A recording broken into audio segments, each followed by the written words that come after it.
본문통의 제목은 따라합시다. 주 앞에서 큰 자가 되자. 주님이 보실 때 어떤 사람이 큰 사람이냐, 귀한 사람이냐, 그런 말이죠. 사람이 볼 때 사람이 보는 가치관으로 권력자나 재벌이나 무슨 대단한 그런 지금 사회적 위치에 있는 사람을 큰 자라고 볼 수 있겠습니다. 그러나 하나님의 기준에서 하나님이 성경적 가치관을 통해서 사람을 평가할 때 네가 큰 자다 이렇게 할 분이 따로 있다고요. 아멘. 그런데 하나님이 지금 세례 요한을 이 땅에 출생시키기 전에 그의 아버지가 될 샤가랴에게 천사를 통해서 수태통고를 하면서 네 아내 엘리사벳을 통해서 한 아이가 태어나는데 그는 주 앞에서 큰 자가 될 것이다. 그는 포도주나 독주를 가까이 하지 않는 구별된 삶을 사는 경건한 자가 될 것이다. 할렐루야. 그 다음에 그는 모태로부터 성령이 충만한 자로 하나님 앞에 선택을 받았다. 그 다음에 그가 주의 말씀을 받아서 많은 사람을 하나님께로 돌아오게 하는 일에 쓰임을 받게 될 것이다. 이런 수태통고를 해주게 되고 그 수태통고대로 샤가랴와 요셉이 동침하여 늦게 제사장인 가문에 늦게 요한이라는 인물이 태어나게 된 겁니다. 요한은 예수님보다 6개월 이 세상에 먼저 태어난 분이에요. 우리가 신약 성경을 시작되는 것이 사복음서가 시작이 됩니다. 저를 보십시오. 마태복음, 마가복음, 누가복음, 요한복음으로 시작이 되는데 이 사복음서는 이미 말씀드린 대로 예수님의 생애와 교훈과 그의 사역을 기록해 놓은 것입니다. 그런데 한결같게 예수님을 소개하기 직전에 세례 요한이 등장을 하는 겁니다.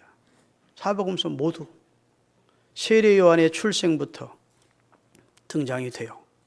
그리고 예수님의 공생애가 시작될 때에도 세례 요한이 요단강에서 사역을 하면서 물세례를 베풀면서 예수님의 등장을 알립니다. 그는 광야에 외치는 소리로 하나님의 아들을 이 땅에 오시는 길을 평탄케 하는 자로 이사야에 예언된 대로 하나님 앞에 쓰임을 받았어요. 아멘. 제사장 집에서 태어났다는 것은 보통 큰 특별한 은혜를 입은 겁니다. 옛날 유대 사회에서는 제사장들이 잘 살았습니다. 유복했다고요. 제사장들은 백성들이 내는 10의 1조와 백성들이 드리고 제사를 드릴 때 제사장목으로 떼어드리는 제사장목에 제물이 있었습니다. 그래서 제사장들은 다 유복한 삶을 살았습니다. 먹고 마시고 행하고 하는데 조금도 불편함이 없는 유복한 삶을 살 수가 있었어요.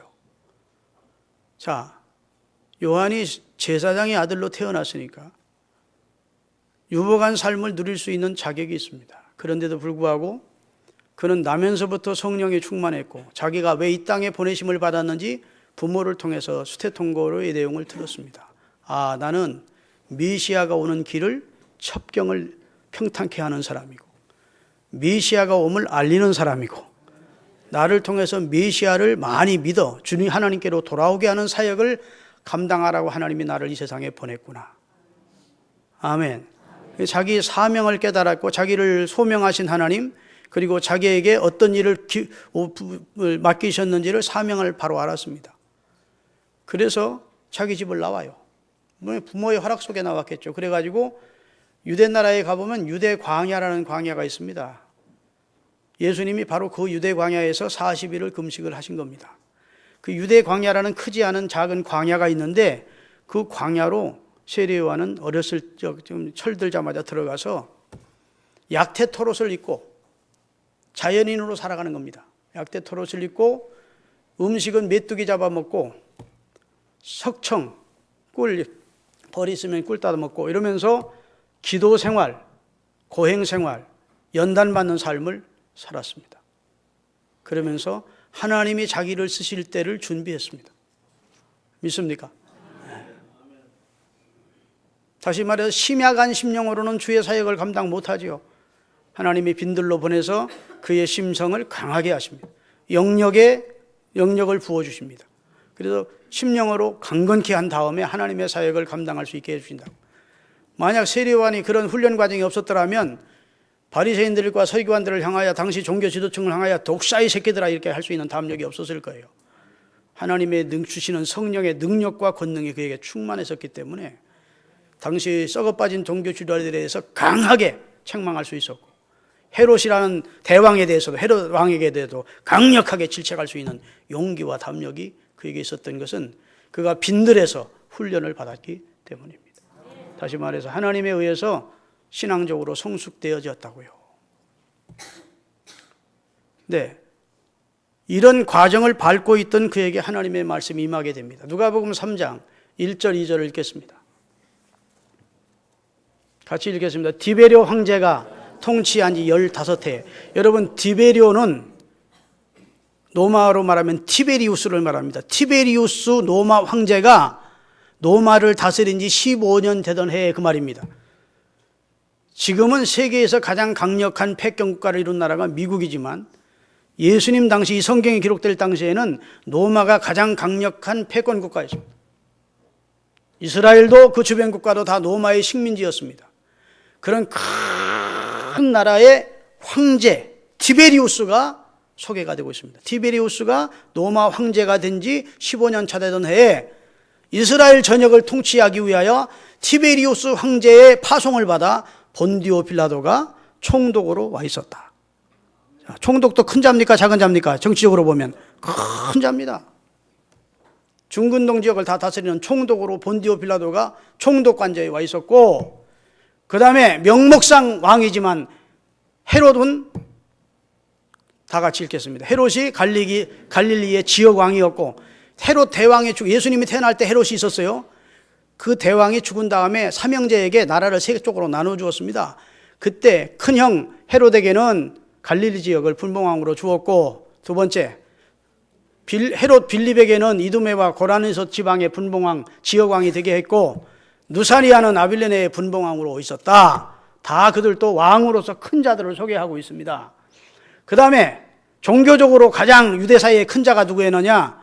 대제사장 안나스와 그의 사위 후임 제사장인 가야바가 대제사장으로 있을 때 하나님의 말씀이 유대 광야 빈들에서 수도를 닦고 있던 요한에게 임하니라.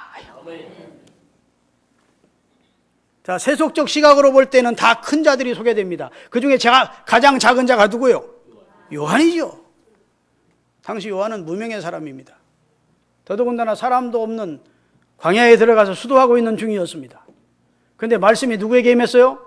티베리우스에게나 헤롯에게나 가야바에게 임한 것이 아니고 세례 요한에게 하나님의 말씀이 임하는 겁니다. 이제 사역을 하라는 겁니다.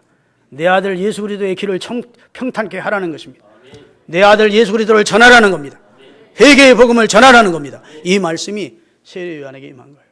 다시 말해서 세속적인 시각으로 볼 때, 정치적인 시각으로 볼 때에는 대단한 인물들이 소개됐지만 그들이 큰 자가 아닙니다. 다 그들은 하나님의 뜻을 거역하다 하나님의 저주로 죽은 자들이에요. 여러분, 가야바와 안나스가 뭐 하셨어요? 예수를 십자가에 매달도록 팔아버린 종교 지도자들입니다. 헤롯은 예수님을 십자가에 못 박도록 자기가 왔을 때 비웃으면서 빌라도에게 보낸 자입니다. 나중에 충이 먹어 죽은 자입니다. 하나님의 저주로. 그렇죠? 네. 그 다음에 본디오 빌라도는 민중들의 동요가 무서워서 죄 없는 예수를 알면서도 십자가에 못 박으라고 언도를 내려준 자입니다. 그러니까 다 그들은 세상적으로는 큰 자이지만 하나님 보실 때는 다 부끄럽기 그지없는 치욕의 삶을 살다가 저주받는 죽음을 죽은 자들이에요. 그런데 하나님이 바로 이런 사람들 속에 요한을 소개하는 겁니다. 이런 수많은 7, 8명의 명단을 소개하면서 요한을 다시 소개하는 것은 요한이 비록 수도사지만 요한이 가장 큰 자다. 왜 큰 자일까요? 하나님의 아들을 전하는 자니까. 하나님의 아들의 오심을 전하는 자니까. 하나님의 아들, 빛 대신 하나님의 아들을 믿게 하기 위해서 하나님 앞에 쓰임을 받는 자니까. 하나님 주신 사명을 깨닫고 자기 위치에서 그 사명을 철저하게 잘 감당한 하나님의 사람이었기 때문에 하나님이 세례 요한을 큰 자라고 그랬어요. 따라합시다. 저가 주 앞에서 큰 자가 되어. 하나님은 세례 요한을 큰 자라고 했어요. 아멘. 그 다음에 성경 한번 읽겠습니다. 예수님께서는 이런 말씀을 하세요. 누가복음 7장 28절에 여인이 낳은 자 중에 세례 요한보다 더 큰 이가 없대요. 내가 너희에게 말하노니 여자가 낳은 인생 중에 요한보다 더 큰 자가 없다. 이 땅에 살았던, 예수님 당시까지 그 땅에 살았던 모든 인간 가운데 요한보다 더 귀한 자, 큰 자가 없다는 거예요. 왜 그랬을까요? 하나님의 아들을 통해 구원의 복음을 전했기 때문입니다. 모세가 위대하지만 하나님의 아들의 복음을 전하지는 않았어요. 다윗이 위대하지만 하나님의 아들을 직접적으로 전하는 자가 아니었어요. 그런데 세례 요한은 보라 세상 죄를 지고 가는 하나님의 양이시다. 아멘. 나는 물로 세례를 주지만 저분은 불과 성령으로 세례를 주실 뿐이다. 아멘. 나는 쇠해야 되겠고 저분은 흥해야 된다. 나와 그는 비교가 안 돼. 그와 나는 만약에 비교한다면 나는 그의 신들매 풀기도 감당할 수 없는 자로다 하면서 자기를 낮추고 예수님만 높여 사명을 충성스럽게 마지막까지 잘 감당한 자였기에 예수님은 여인이 낳은 자 중에 세례 요한보다 더 큰 자가 없다. 하나님이 인정하시고 예수님이 가장 큰 자로 인정해 주셨다. 그 다음 절이 중요합니다. 그러나 하나님의 나라에서는 지극히 작은 자라도 세례 요한보다 큰 자니라. 그 말은 여러분 모든 인생은 세례 요한 때까지는 다 하나님의 종이었습니다. 아멘. 그런데 예수 그리스도께서 오시면서 예수 그리스도를 주로 믿으면 종이 됩니까? 아들이 됩니까? 자녀가 됩니까? 예수 그리스도를 마음으로 믿고 입으로 시인하는 자는 하나님의 자녀가 되는 권세를 주어봤습니다. 그러니까 이제 구약에는 아무리 훌륭한 하나님의 종이라도 종이지만 신약 시대에는 예수 그리스도를 통해서 구원을 받은 자들은 다 천국 가면 세례 요한보다 큰 자라는 거예요. 다 자녀의 권세를 가지고 천국에 가니까 구약 시대의 가장 마지막 선지자인 세례 요한이 인류 가운데 가장 큰 자지만 예수님이 오셔서 예수님을 주로 믿으면 세례 요한도 예수 믿고 구원 얻은 주의 백성들보다는 작다. 이런 말씀을 하셔서 우리를 일깨워 주신 줄로 믿으시기를 바랍니다. 그래서 세례 요한은 큰 자인데 첫째는 하나님의 말씀이 임한 자입니다. 여러분과 제가 하나님의 말씀이 임했습니다. 예수 그리스도를 주로 믿으시는 분 앞, 믿음은 들음에서 나며 들음은 그리스도의 말씀으로 말미암습니다. 그리스도의 말씀이 여러분 속에 임했기 때문에 여러분이 예수 그리스도를 주로 고백하게 됐고 믿게 된 겁니다. 우리 속에 말씀이 임했습니다. 복음적인 사건이 일어난 거예요. 중생의 사건이. 믿습니까? 우리가 큰 자입니다. 그런데 하나님의 부르심을 받아 선택한 자가 세례 요한이요. 그래서 큰 자입니다. 여러분과 저도 선택받았습니까? 선택받지 못했습니까? 선택받았습니다. 그래서 우리는 엄밀한 의미에서 시기적으로 예수를 주로 믿겨 자녀까지 되어서 세례 요한보다 더 큰 자로 선택을 받습니다. 믿으시면 아멘. 그래서 하나님에 의해서 선택을 받고 그리고 하나님의 말씀을 받고 우리는 구원을 받은 하나님의 자녀가 되었음을 믿으시기를 주의 이름으로 축원합니다. 그러면 이 요한이 왜 큰 자냐? 오늘 본문에 보면 저가 주 앞에서 큰 자가 되는데 포도주나 독주를 멀리한 사람이었다. 그래서 그 말은 꼭 포도주나 독주를 우리 눈에 보이는 그걸 말하는 게 아니라 세속과 구별된 삶을 산 사람이었다는 겁니다. 하나님의 일을 하기 위하여 거룩을 추구하고 경건한 삶을 추구했던 사람이라는 말이에요. 세상 사람들과 똑같이 살면서 주일날만 교회에 와서 하나님을 찾은 자가 아니었다는 겁니다. 그는 늘 거룩을 지향하고 경건을 추구했다는 겁니다. 아멘. 세속과 함께 내화부동되는 삶을 거부했다는 것입니다. 믿으시기를 바랍니다. 그런데 이렇게 살지 못한 구약의 한 인물이 나옵니다. 그도 세례 요한처럼 하나님의 천사를 통해 수태통고를 받고 태어났어요. 삼손이란 자입니다. 그 부모에게 하나님이 간곡히 명합니다. 머리에 삭도를 대지 말고 그 아이가 자라면서 포도주나 독주를 마시지 못하게 하라. 그는 태어나면서부터 하나님 앞에 쓰임받는 나실인이고 이방인에서 우리 이스라엘을 구원할 자다. 그래서 부모가 키우면서 그렇게 얼마나 교훈을 했겠습니까? 경건하게 살아라. 너는 사명이 있다. 그런데 그렇게 살지 못해요. 부모의 말씀을 우습게 여기고 업수히 여기고 기생집을 드나들면서 늘 술에 취해 있었다고. 귀신이 아니고 기생의 무릎을 베고 미스터 삼선 하면 오네. 멋쟁이건 좋아하고. 아니, 세소가 그래 돼 있으니 나중에는 머리털 잘리고 두 눈 뽑히고 처참하게 죽습니다. 그렇죠? 하나님 앞에 큰 자로 쓰임받기 위해서 하나님이 특별히 하나님의 섭리 가운데 기대 속에 이 세상에 태어나게 했는데 그는 세속화의 길을 걸었어요. 구별된 삶을 못 살아서 버림받은 이야기가 성경에 기록이 되어 있습니다. 세 번째로 따라합시다. 그는 자신을 통해 예수 그리스도를 믿게 하려 한 사람. 요한복음 1장 6절에서 7절 8절까지 읽겠습니다. 같이 읽겠어요. 하나님께로서부터 보내심을 받은 사람이 있으니 그의 이름은 요한이라. 그가 증언하러 왔으니 곧 자기에 대해서 증언하는 거예요? 빛에 대해 증언하는 거예요? 빛 되신 분이 누구죠? 세상에 빛이 임했는데 그분이 하나님의 아들 예수 그리스도십니다. 빛 대신 하나님에 대하여 증언하고 그 다음에 모든 사람이 자기가 증언하는 설교나 복음을 통해서 저 사람들이 예수를 믿어 구원받게 하려는 일에 쓰임을 받았다는 거예요. 그리고 자기는 빛이 아니고 이 빛에 대하여 증언하여 온 자임을 깨달았다는 거예요. 여러분, 누가복음을 읽어보면요, 누가복음 3장 15절 17절 보면 수많은 사람들이 400년 동안 말라기 선지자 이후에 400년 동안 이스라엘은 선지자가 일어남이 없었어요. 그러다가 세례 요한이라는 자가 일어나서 요단강에 세례를 베풀면서 막 생명의 복음, 막 회개의 복음을 외치자 구름대처럼 사람들이 모여들었어요. 그러다가 그분의 말씀에 능력이 있으니까 세례 요한을 선지자로 알았다가 나중에는 그리스도라고 생각을 했어요. 자, 같이 읽겠습니다. 백성이 바라고 기다림으로 모든 사람들이 요한을 혹 그리스도신가 심중에 생각했다는 겁니다. 여러분, 이단자들이 왜 이단자 되는 줄 아십니까? 처음에는 하나님의 종으로 쓰임받다가 하나님이 주신 치유의 능력을 가지고 병든 자를 고치고 굉장한 능력을 행하니까 사람들이 그렇게 높여주니까 하나님이 하신 겁니다. 그러면 될 터인데 당신은 대단하다. 그러니까 나중에는 내가 빛이다, 내가 생명이다, 내가 예수다, 그리고 이단이 되는 것 아닙니까? 그래요, 안 그래요? 요한이 이단이 될 소지가 있었다는 겁니다. 이단이 되려면 될 수 있는 그런 기회가 있었다는 거예요. 굉장히 사람들로부터 대접받고 하나님처럼 대접받고 그리고 추앙을 받을 계기가 왔었다는 겁니다. 그래도 따라합시다. 나는 이 빛이 아니요 이 빛에 대하여 증거하러 온 자다. 자기 사명과 위치를 정확히 알았습니다. 아멘. 자기 위치에서 충성했습니다. 나는 빛이 아닙니다. 나는 빛에 대하여 증거하러 온 자입니다. 다시 말해서 빛이기를 거절했던 사람, 자기가 빛이 되기를 거절했던 사람, 오직 예수 그리스도만 빛이라고 증언했던 사람, 그 사람이 세례 요한이에요.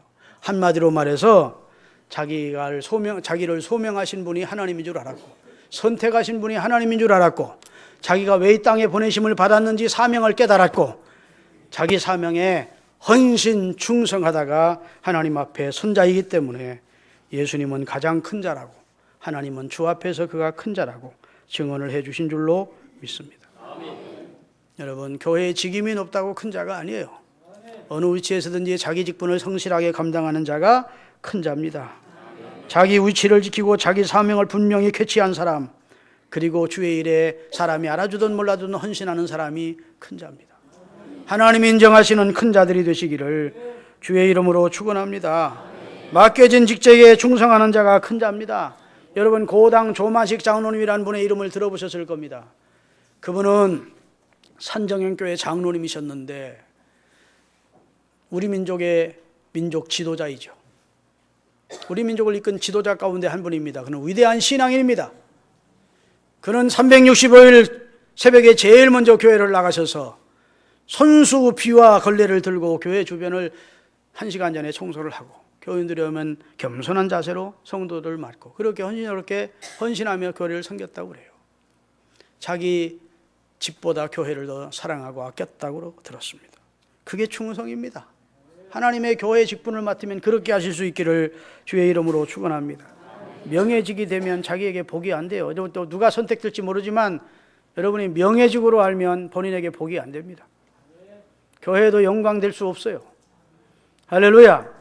내 일보다 주님의 일을 더 앞장서고 내 가정 이상으로 교회를 사랑할 수 있는 그런 분들이 되셔야 되는 것입니다.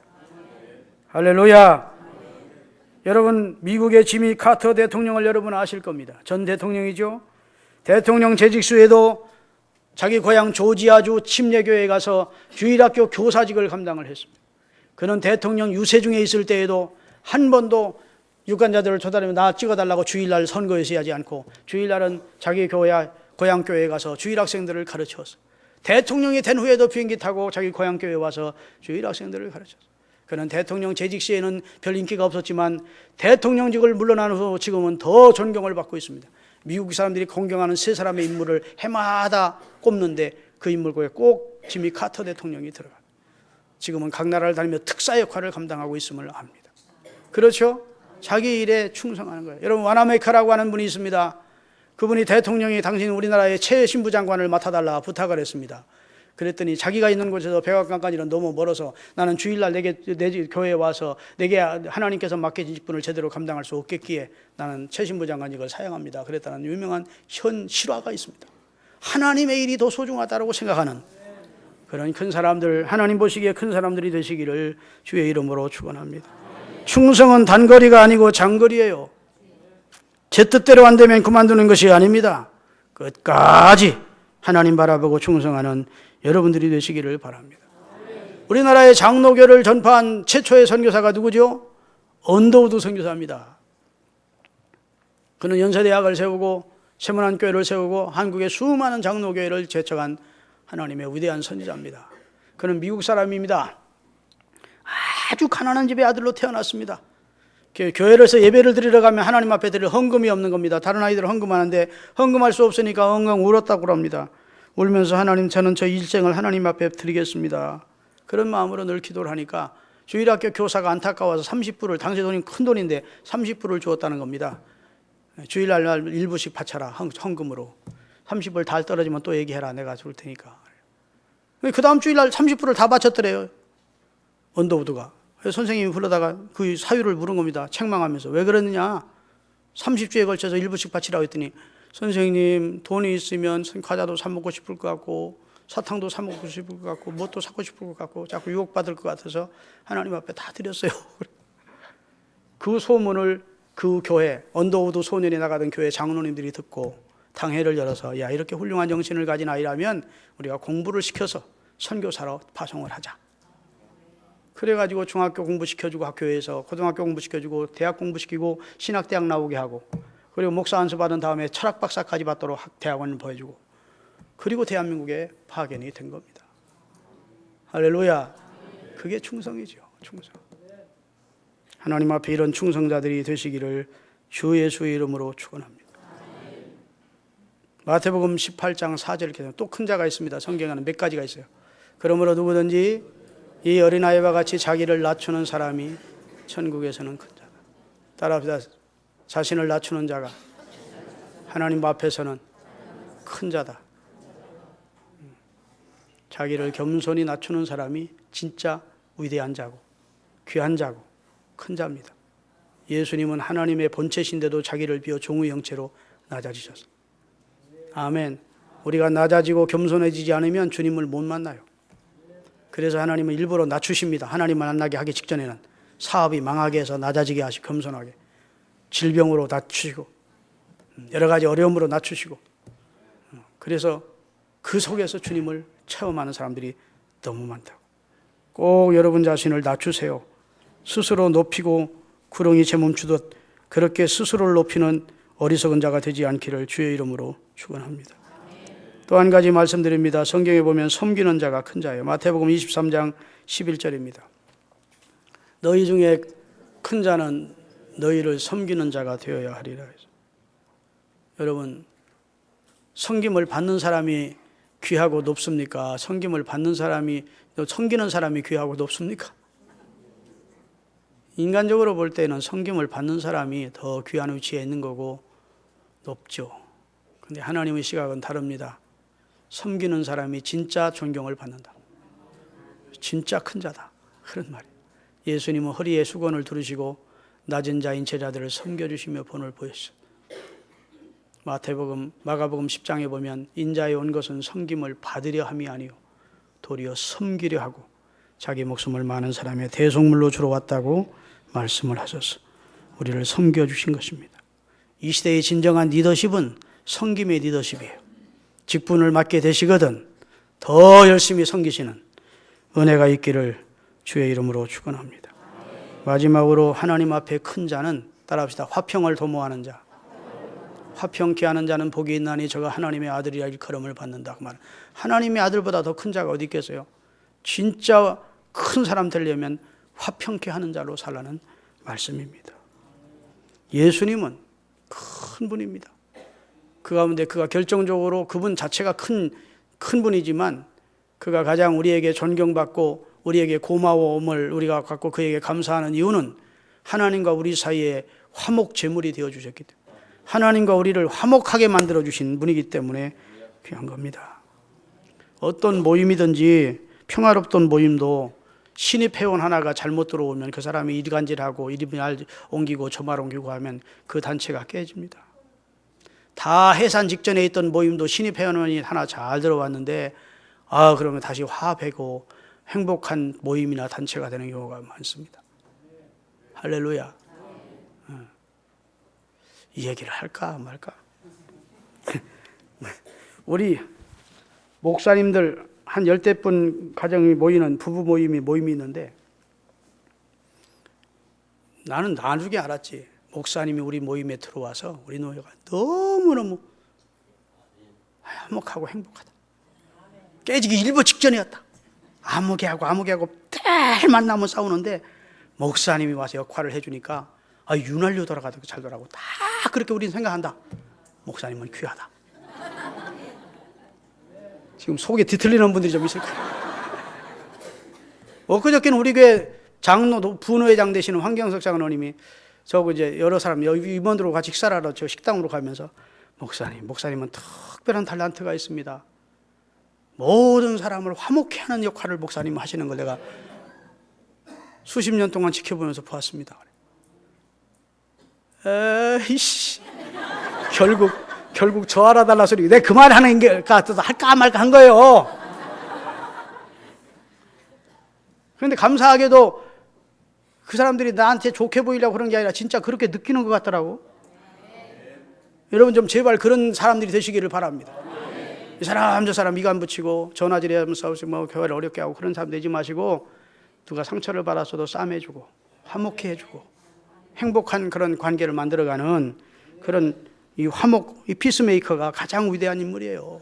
하나님의 아들이 하나님과 우리가 불목한데 그것을 해결해주고 화목제물로 우리 세상에 오셨고 우리에게 화평케 하는 직책을 우리 모두에게 주셨다고 성경은 기록하고 있습니다.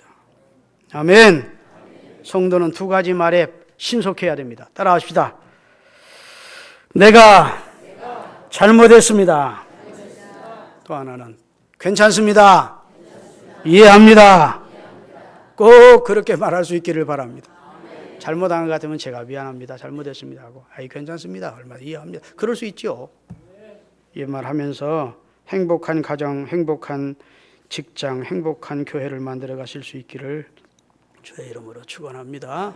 기도하시겠습니다.